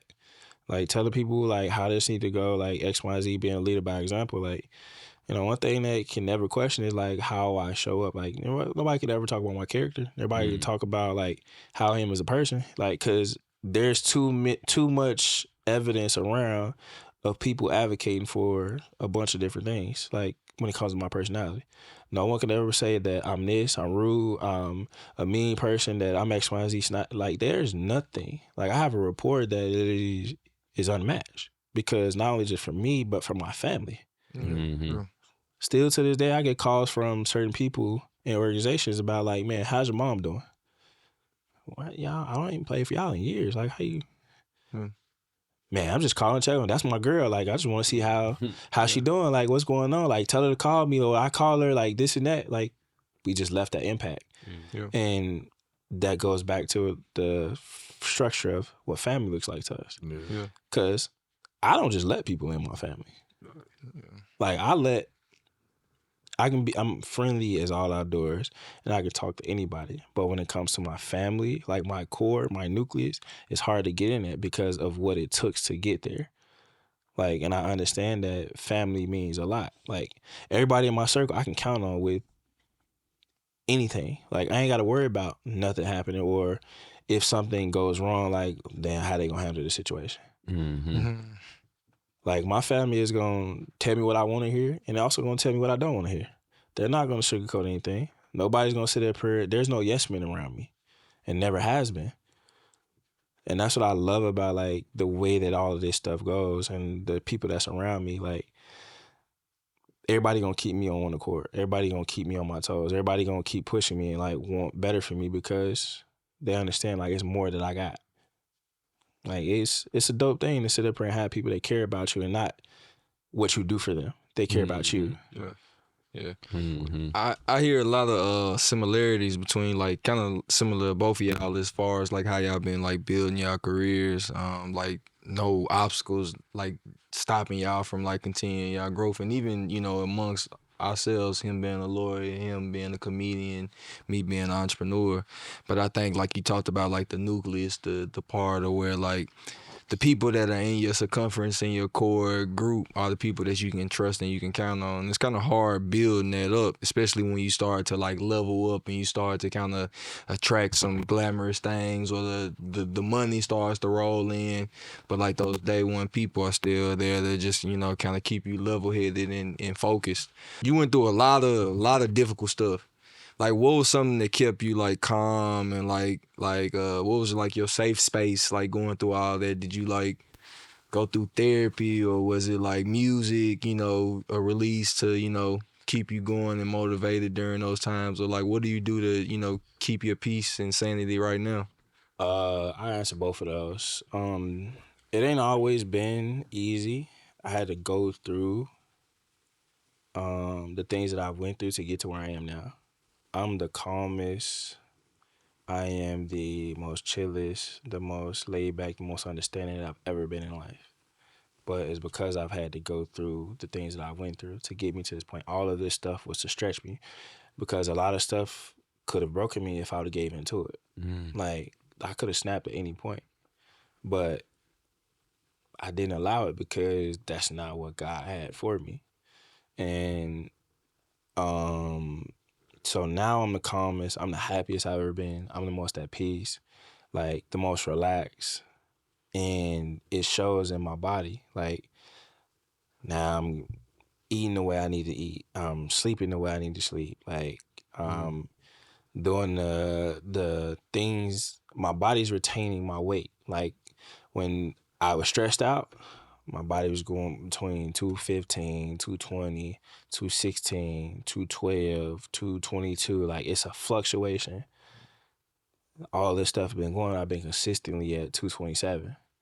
Like, and this is with me not fully doing all the things that I need to do. Like, yeah, I'm feeling better, I'm eating better, but, like, now my regimen, like, to get back, because I've gotten through the things that was stressing me out the most.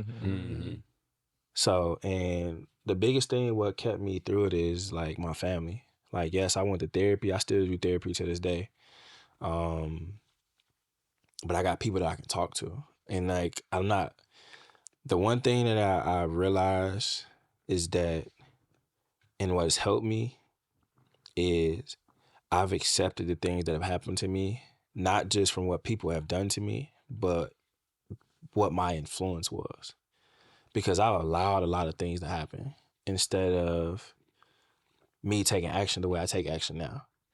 Like, I'm not afraid to speak up. I'm not afraid to let things roll. That was my biggest problem, is that I was trying to always keep the peace. Yeah. And was always, like, trying to be the peacemaker, or always trying to sit up here and figure out the problems, or carries other people's weights. And I realized that, yeah, that's a gift, but that's also my curse, because it's not my job to sit up here and fix what you need to fix. Yeah. I can help you, but it's not my job to fix. You gotta fix it. And once I got to that point of understanding that, that's when a lot of stress left. That's another layer, because if I carry other people's problems, I carry them. Yeah.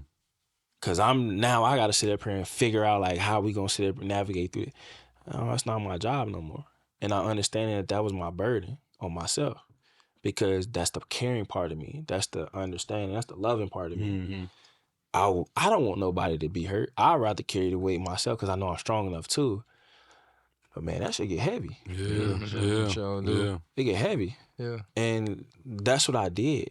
I did that a lot in relationships. Yeah. A lot of stuff, I carry a lot of stuff that I didn't need to carry. But now it's like, I'm not carrying these things. If you don't want to do the work, okay. I'm not doing the work for you. But that also means my presence is not going to be here because it's not my job. And that's for a lot of people. It's not just relationships, it's friendships, it's family. Like, I don't sit up here and it's not my job to figure it out for you. I can help you. Yeah. I can help, but it's not my job to figure it out. I taken that burden off myself because I understood what it was doing to myself. Because when I carry things, if I'm carrying somebody else, I'm carrying it because I don't want you to feel no pain. Mm-hmm. But I'm stressing myself out because now I'm overbearing, plus on top of all the other stuff that I got. Mm-hmm. So therapy, family, the biggest one, my daughter. When my daughter came in this world, things I went through with that situation, like, you know, it's finally, that's the biggest thing that literally was stressing me out. Now that that's over,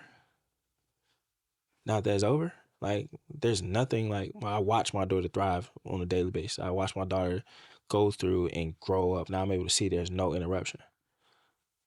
There's none because, yeah, I wanted it. My first child, I wanted a child. I wanted a daughter. Like, because I grew up with all boys. I have a sister, but I grew up with all boys.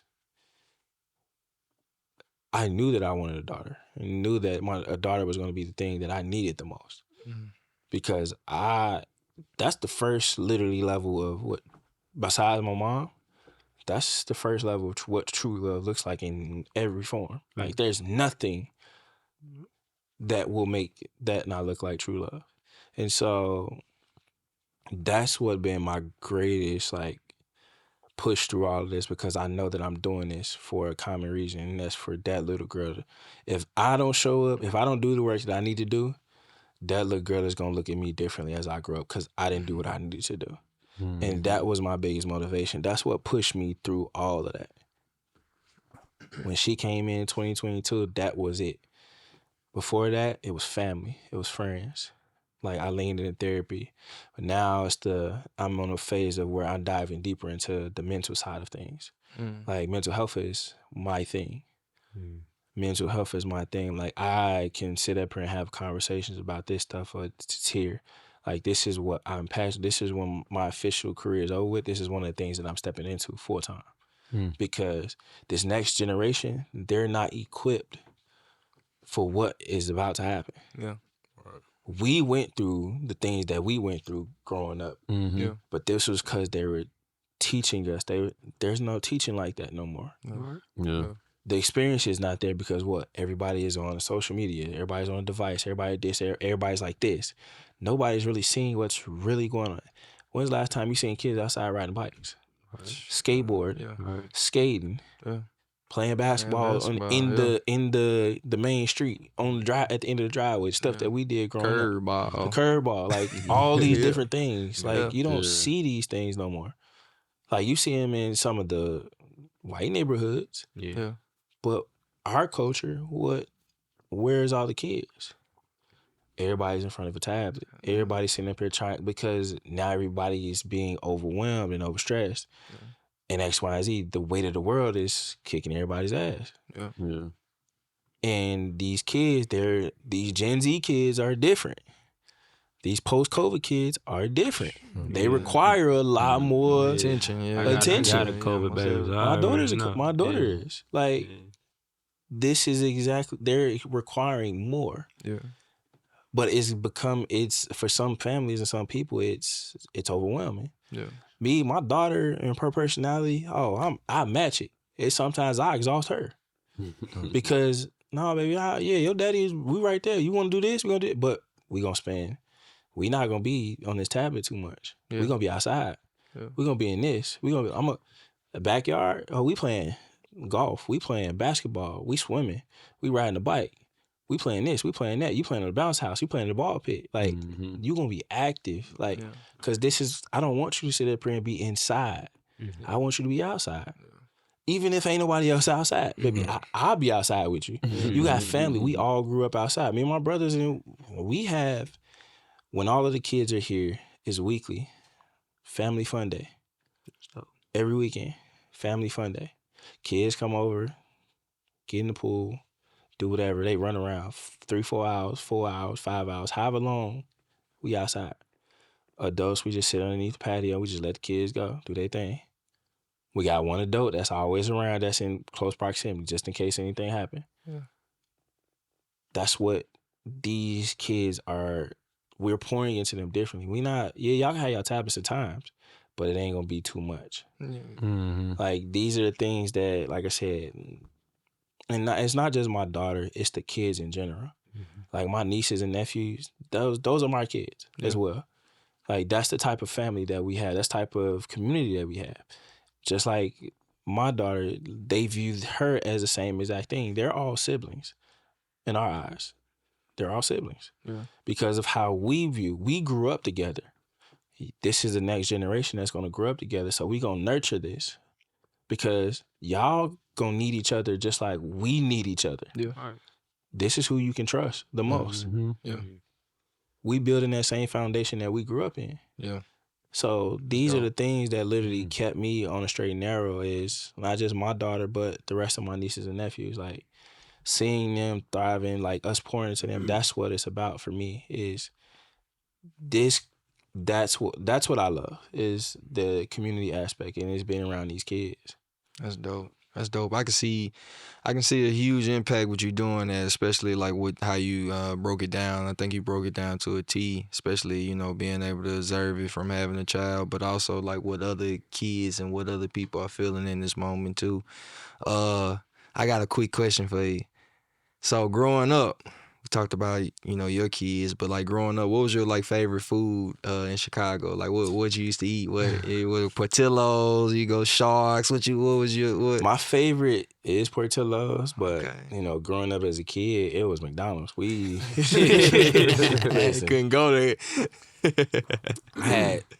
It's me 6'8", my middle brother 6'3", my baby brother 6'6", my mom 6'1". 6'6'1". My dad 5'11". We are sports family. Yeah, I was getting a double quarter pounder there in the McDonald's. No. We ain't no double quarter pounder. Dollar menu. Okay. This was our exact order. For everybody. 15 McChickens. 15 McChickens. This including mom and dad though. Including mom and dad. Sure. 15 McChickens. 5 fries, 5 drinks, large drinks. This was $1 menu. Was $1 menu. $1 menu was $1 menu. $1 menu for real. There wasn't no 5 below. That's $30. 25 plus tax. That's $30. Yeah. 11 of those McChickens was for us. How y'all split them up? Yeah, somebody ain't The youngest, he got the less. Okay. Me in the middle, and sometimes they would split the odd one. Yeah. So they have even. Okay. But I had 4. One had 3, one had 4, or one had 3.5. Yeah. Well, both of them had 3.5. 4 McChickens. That's crazy. And he gonna have his own fry. Yeah, absolutely. I had my own fry. My little brothers, they shared a fry. And then mom and pops got a fry. Or they gave gave us each one, and my mom would share one. Where the big fry was the big fry. It was big fry. It ain't the small fry like you used to. Yeah. So that was our stuff growing up. And pizza, home run in. Home run in, yeah. Home run in. That's a must. Yeah. And we 3 extra larges. One for me. One for me. One for my brothers. Like they say you was like 170 when you got the TSU though. You was eating 4 McChickens and a whole extra large pizza and was still listen. 6'8", my appetite does not do justice of what my body looks like, and that's a testament to my metabolism. When I say like I ate like pizza, the extra large. Hooping 10 hours a day too. I was outside. We was outside in school. Listen. High school, I got out of high school 1 o'clock, 1, like right before 2. And my junior year, I got out of school at 12:30. So for majority of that time, like I go straight to the gym. Yeah. I go work out. Yeah. I got out of school at 12:30. I ain't leave school at 6 o'clock. What am I doing? Normally everybody, you get out there early, they gone. Yeah. I got to be back up here anyway. Where I'm going to go? I ain't got no car. Yeah. I ain't got no license. I ain't got no nothing. So I can't just be going like that. So I'll be at the gym. I'll be at the gym, or I'm in my principal's office, my dean office, my counselor office, my secretary office. Yeah. My dean, my dean, secretary, and my counselor, they all was in the same office. So literally, you just pop from office to office. Office right here, office right there in the corner, and the main lady right here. They always right there. So I go chill in the office with them. Yeah. I get my homework done and stuff while I'm them last 3 hours. So when I go home, I ain't got nothing to do. I ain't got nothing to do. Or some days my principal they'll take us out of school and be like, hey, we excuse y'all for the day. We need y'all to go do X, Y, and Z. Like they would literally send us on errands, but they would excuse us from the day. That's cold. Like that's how it was. But life has been a blessing. And I can say that, like, through all of the things that have transpired, like, my journey and the things that I've endured, like, it's a beautiful thing. Like, I don't know how I'm not fat. Do you still eat McDonald's? No. Okay, good. All right. No, I don't eat like it's a last resort. Like I have McChicken if I'm rushing, but the McChickens now they ain't like the McChickens. They ain't like all the ingredients done changed. They ain't like the McChickens now. Like my thing is I still rock with you though, McDonald's. Yeah, we still rock with you. I'm probably gonna stop on the way home. Y'all want to sponsor us? You know what I'm saying? We still rock with y'all. It's just I can't eat it the way I used to because I'm vegan though. Because of that, but my thing is Shake Shack. Like Shake Shack, I bust Shake Shack down three times a week. I ate Shake Shack 2 days in a row about a week ago. Man, some days I eat 4 or 5 times a week. Sister just got sick. Mine's on repeat. Man. They know my order by heart. you they know my order by heart. Throwing her lungs up. Yeah, I can't eat like that. I still have a fast metabolism, but I don't eat as bad as I used to. Chicago probably one of my favorite cities for food. Most definitely. Oh yeah, we on the top tier. Try the shot. But okay, on the other side of it, what are your favorite places other than a chain restaurant like Shake Shack? What are your favorite like Nashville centric spots? And you got my favorite spot is no longer here. Okay. It was I can't remember the name. It was on Jefferson. Buffalo Express. Knockout Wings. Knockout Wings. Soul food restaurant. Oh, damn. On Jefferson. Yeah, I know. How long ago was this? That was back in the old. On Jefferson. It was on Jefferson. Oh, you talking about Garden Soul Food, Garden Brunch? Nah. Was it close to the Harper's? Yeah, Harper's. Yeah. Harper's was fly. Okay. Harper's was my thing. Yeah, mine too was running shit up there at the time. Man, Harper's was fly. That's crazy. Was my thing. I forgot about that. You got Harper's, you got Pancake Pantry. Harper's. I was gonna say you give us just a top 5 for it.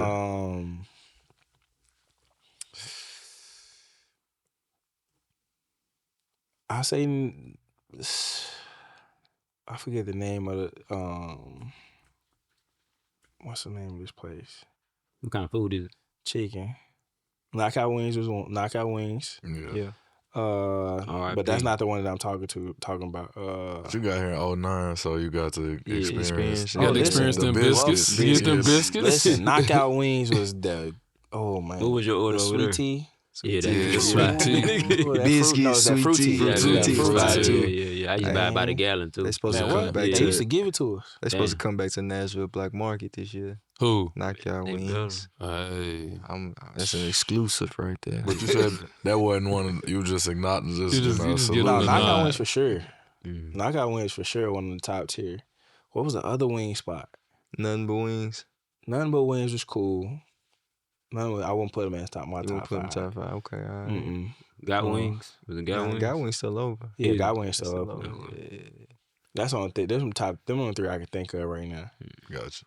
That's solid. Harper's is solid. Harper's is a hard start. Harper's, that was like low key. If you didn't know, you didn't know. That's why Some pregame. TSU side of Our things. first year, that's why pregame meals was. Yeah. Man. That's what's Yeah. up. That's what's up. I like J. Alexander's, Yeah. but that's a chain. Like, Right. Yeah. that's a chain. I always want to share like things that people can only get here. You know, like you said, you was naming some of them Chicago staples. Like you only gonna get some of them spots by traveling to that place. You gotta give me game, right? It's a lot of spots that I still don't know, but everybody be saying like, man, you gotta try this. You gotta try this. Yeah, it's growing. I mean, I like quite a few of the spots, people I got connections to. Obviously, Slim Husky guys. Slim Princess Husky, Hot of Chicken. course. That's the originator of the Nashville Hot. And I can't eat hot though. yeah, So, Nah, you gotta get it's- plain. I get plain to mild. I can't. Yeah. I can't eat. Tell people go period. light mild if you know. Yeah. If you want a little fun. I go to Makeshift for the smash burgers. Yeah, makeshift is the top. That's probably one of my favorite burgers here. The vegan council over here. What's the spot y'all recommend? Shit. Vegan. What we going to Ivo. I be going. Boy. We be going trippy vegan. We be going veggie from time to time when they be doing Graze it is a right. good vegan spot. Graze, You fuck with yeah. vegan food? So to a degree, yeah. To a degree. Yeah. I can't go fully vegan. I ain't gonna lie to you. Why not? I just can't. What's wrong with it, I brother? need that. Carrie Shake Shack, Urban but- vegan? Yeah. Yeah. So Yeah, I mean, that works for certain people. That for works sure. for certain people. I already ain't got no fat on my body, dog. I already ain't got no fat on my body. Like, me not playing, I'm still 6% body fat. Like, Yeah. I ain't going vegan. That 6% ain't gonna be gone. Yeah, I still need that. Negative Like, 6, huh? I still need that. But I've tried a lot of like dishes that are vegan, but I just, because I know it's so hard, like it's very hard for vegan people. Like when we go out to eat. Not just as much discipline. now though. Like it's There's gotten a whole lot there's better. more options. Yeah, it's Yeah, more options, more but it's options, yeah. like the options that from the places that I've been, like when I go eat, like it's very limited. Like, I mean, I eat Indian food, Ethiopian food, African food. Like that's where Yeah, you're that's gonna get most of real. your That's where you vegan gonna- meals from for sure. But here, compared to Chicago or New York, LA, or even Atlanta, Chicago, those you main gonna states, you gonna find more. more Yeah, options, you gonna find more. It's variety. just Nashville is not hip to it in Yeah. that regard. Just Yeah. like, but it's growing. Yeah. Like it's certainly growing. Like, and it'll be probably within the next 2 to 3 years. Like you're gonna see how much there's gonna be another crazy shift that's gonna change within the city. Like especially with this new stadium that's about to be built. I'm gonna open up a vegan KFC. I mean, it's gonna have to the C gonna have to be something else. Yeah. Then Cauliflower. it's- Chacking. It ain't gonna be chicken. It's chacking. Vegan It's just like chacking. y'all sending them a vegan lamb chops in the group Cease text. and Like, the desist. fuck I is see him that? saying that shit. I don't fuck with that. Shout out vegan to, chicken spot would be chops. dope. Vegan Ed's lamb Fish. Yeah, I don't say you gotta get Ed's Fish House sandwich. is my favorite fish sandwich locally. You mentioned Shout out to Pancake Pantry. Ed's. I rock with them. My favorite breakfast spot here is Meridian Street Cafe. And I don't think I had that. they're on Brick Church Pike now. They relocated. But yeah, that's my people over there. Yeah. Get a good quality. Oh, so y'all gonna have to give me a list. Yeah, you gonna have to give me a we'll list. shoot it to you. Yeah, all the spots that I mentioned in a documentary that I about to debut with my album, Not the Country, you know, and it's kind of giving a guided tour. Like obviously you've been here going on 2 decades, so you know what I'm saying, you one of us, you closer to this side, I've spend been half here- your life here. Been damn here near. almost the Yeah. same time as with Chicago, so it's literally For sure. this is That's fire. staple. It's fine. But yeah, it's like you said, it's growing, it's changing, man. I mean, it's really like glad you shared even more depth and insight to your story with us and to the viewers. I think it's a great story.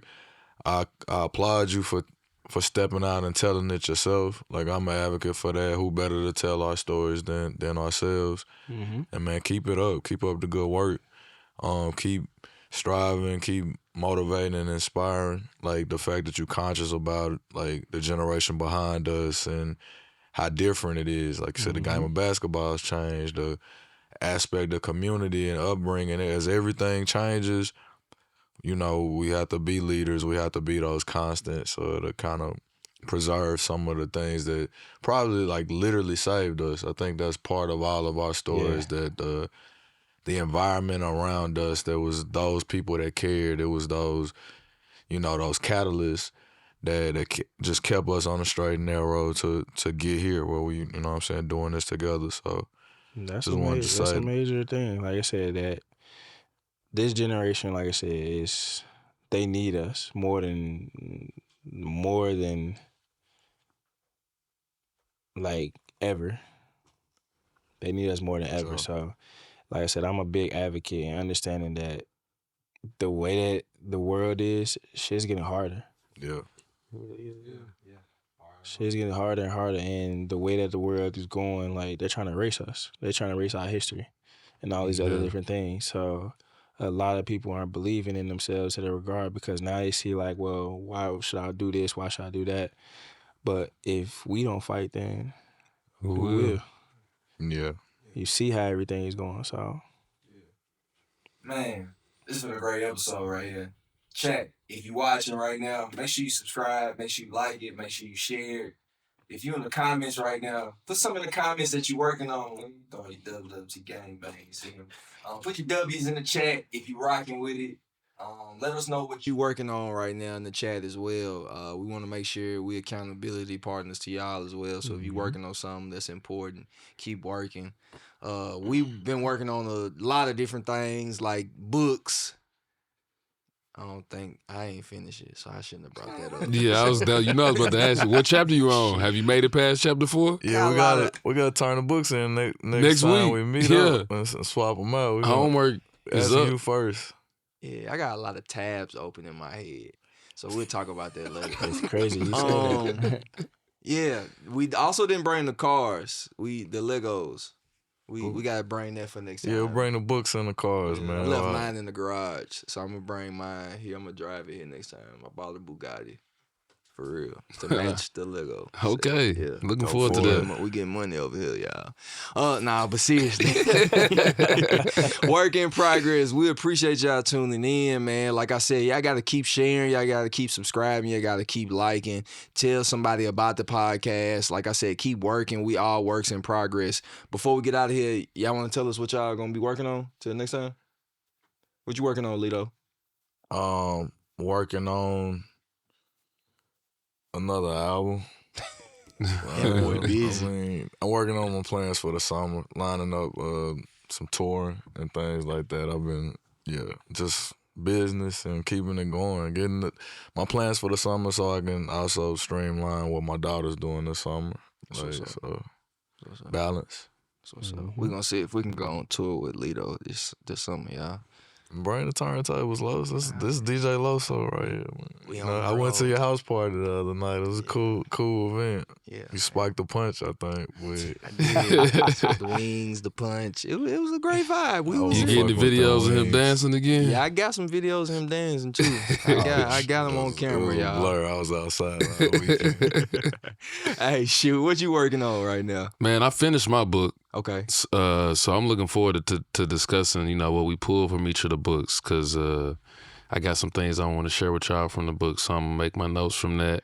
I'm going to keep training for my instrument. I'm still going through my questions. I got about 200 or 1,400 left now. Okay. That I got to knock out, and then set that date for that test. He talking about flying planes, y'all. Instruments, flying planes. If you ain't seen the last episodes, that man can fly. Yeah, he's a pilot. Okay, Mama, I can fly. All right, Jimmy, what you working on? A whole lot of shit. Just You were a little filtered this episode, so yeah. yeah, I was on my best behavior today. He was indeed. Man, I'm just back writing, jokes and shit. Like I haven't wrote in a long time. I got like 200 fucking bits I wrote, in the last 3 or 4 years. But like I'm back writing now, and just going back in my memory bank, thinking of different stories to tell on stage. So I'm getting back in that creative process, and I feel good about it. You need to write some raps, because after you lose this race, you're going to have to get on here and freestyle. Hey, you know what? Y'all got a new bet already? No, hold on. We gotta let people know what the bet is. Yeah. When is the race? When is the race? April 25th. April 25th. We gotta get Rob out there. You run 5K? You run 5Ks? Nah. I played basketball. Most I ran in the game is 3.5 miles. Oh, on that's the- it. That's the 5K, 3.1. That's what stops. I was gonna say that was a That's 48 what stops minute the time. 2 hours. That's at 48 minutes. Okay, so what's the bet, y'all? Y'all already came up with the bet. So we racing again. We doing the St. Jude Rock and Roll Marathon race here in Nashville, April 25th. What's the bet? If I win the bet, he has to do 5 minutes of stand up. Okay. Ooh, Yeah, which is that ain't easy. it's not easy at all. You know. I can't wait to see your footage from your stand When I up. wanna win, see it too. I win, he's got to get on here and freestyle. It ain't gonna be no freestyle. I mean, but you can write it, yeah, put I it got- together. I You got have to some shit rap. to say, You have too. to the same way I got to I'm perform just gonna stand dish up your comedy. ass. How long I got to be? He said you go this. I'd say 3 minutes. He Alright, said bet. Are y'all 5 doing minutes any sets. handicaps for the time or not? Yeah, He give me needs some 90 help. seconds. He giving me 90 No, I'm seconds. not. I'm giving you 72 seconds. We're giving 72 you half seconds. of the time difference. I beat him by an average of 2 minutes and 24 seconds the last 2 races. So he get a. No, what is that right? It's in the text. It man. don't matter. It ain't Listen, I 90 take seconds. it. though. We'll, He we'll like, make put it sure on that there. we'll make sure Kev puts it in the take that, thing right Yeah, here. we're gonna sign a contract next We'll have episode. I got asthma. I'm autistic and a bad. I ain't got a bad knee. He said so he I need all asthma, that. he get asthmatic, got a bad autistic, knee. and got a bad knee. Oh my gosh, Well, bro. the book I was reading, Blink, was just talking about like temporary autism, and when you seriously, when he said he wanted to talk, we'll save it for the book discussion. If you wanna set this up. But I'm not letting you use that as an excuse. But yeah, I'm gonna spot him sometime because that's the only way to really make it competitive, and I'm still gonna win. Okay. So, There will be. Never mind. We You gon' ready for your 5 document minutes? all this. If you haven't already been watching some of the last episodes, we've been documenting all our journey with like basketball, with where we've been running, Pilates. We got a lot of stuff in store for y'all. But if you haven't already went back and watched it, go back and watch it, man. Go stream it, go subscribe, go look at it. We finna get out of here though. What you before working I go- on? No, hold on. I got Yeah. this. Hey, Oh. hey, Rob. What you working on? What you gonna work on until next time we see you? Man, I had so much stuff going on, from press release with the doc, working on my podcast. Like, I've already Okay. filmed a significant amount of episodes. Now it's just streamlining and getting all the stuff out, and then doing this. And I'm working on being the face of HBCUs. So Oh man, it's time for it. Love that, So, bro. yeah. Love that. yeah, I'm the last athlete in the NBA, last basketball player in the NBA that's been from HBCU. You know, it was me and Kyle Quinn. We held it down for a while. Kyle got out years before, but he's back at his alma mater, and now nobody's doing what I plan on doing. Yeah. And I got the perfect story. Yeah. I got the face, and it's something that I want. And you got the credentials. You got the yeah, credentials. and Yeah. it's good timing too, man. TSU, like we said, shout out to Big Blue. the men's Blue. team making the Thanks, tournament again. It's the first time since President 93, 94. This throwback jersey I'm wearing 30 plus years. I mean, we were there. We were there in Gentry watching those was there. teams in the mid 90s. So that feeling, I mean, it's been on the upswing. You know, shout out to my guy, Coach Penny. You know, kind of a shift came with his regime there, and Coach Smith taking them to the tournament this year. So I think, taking them. you know, like how does that make you feel as a distinguished alum? And you know, I feel like I won. for sure. You know, it's I'm with them boys. Like, I've been with them all season, even though I haven't been there as much as I want to. Yeah. But I was there when I needed to. And then this last wave, I was there every step of the way, cheering them boys, talking through them, and giving them game. And now that they've got the experience, it's something that I wasn't able to. That's my first time ever experiencing a March Madness game, ever. Yeah. So it was only right for me to experience it through that. Yeah, of course, I would have wanted to experience it as a player, but seeing it on the other side was phenomenal. Yeah. It's all in perfect time, and God don't make no mistakes. And No, he don't. even though the journey has been what it's been, like I said, everything's aligning perfectly in right time. And with TSU doing the things that they doing, I'm beyond excited for what's next. Man, that's exciting. What you working on, Los? Alright, what I'm working on? I'm working on getting better at my intros, man. So, she said my intros is terrible. I'm working on my intros, family. You know what I'm saying? I'm gonna work on it. I got it. It's a progress. I'm gonna work on the book. I'm gonna work on the Legos. You still? Oh, you ain't did it? Man, we ain't getting you no more presents, man. No more homework, bro. Two gifts you ain't did nothing. We've been up and running. Nah, you got a book for Christmas. You got a box of Legos. A book for Christmas. A book for Christmas. And What's he the on chapter 4. What's the book about? It's a Malcolm Gladwell book. It was 4 different titles. David and Goliath. I guess what I got. It's about David and Goliath. He don't know what it's about. He just know what it say on the front of it. It's a good book, Rob. You should read it, bro. I'm gonna pass it to you after I pass it. I got you, bro. So the intros, the book, the Legos. One thing I got is I got books in the house, like, and yeah. Hey, in the house. No, I read. I got fell out of it for a while. Yeah. But like, I'm in a place where it's like I'm finding like my joys again, like because I was going through all the stuff or whatnot. Now I'm in that place where, man, I got away from bowling today. Like, I got back into bowling today, and I've always been a competitive bowler. Like, just finding my things. So it's like, you know, finding your niche is what you get. Like reading, writing, all y'all got different avenues and different things that y'all are enjoying. And, you know, we all working on different things. The main thing, like you said, we all working to be better. Like, we working to be better as men, as black men, like, and we inspiring. Like, we all are sitting here inspiring in many different facets. So, shit, shout out to y'all, man, for having me. Like, man, I appreciate y'all. Man, we appreciate you coming through, bro. Appreciate you. Hey, y'all, this is the Work N Progress Podcast. Make sure you tune in, subscribe, like, share. We out this thing. W's in the chat. Put your W's in the chat right now. We'll holler at you. Peace. I'm from the west side, Peace. so it's...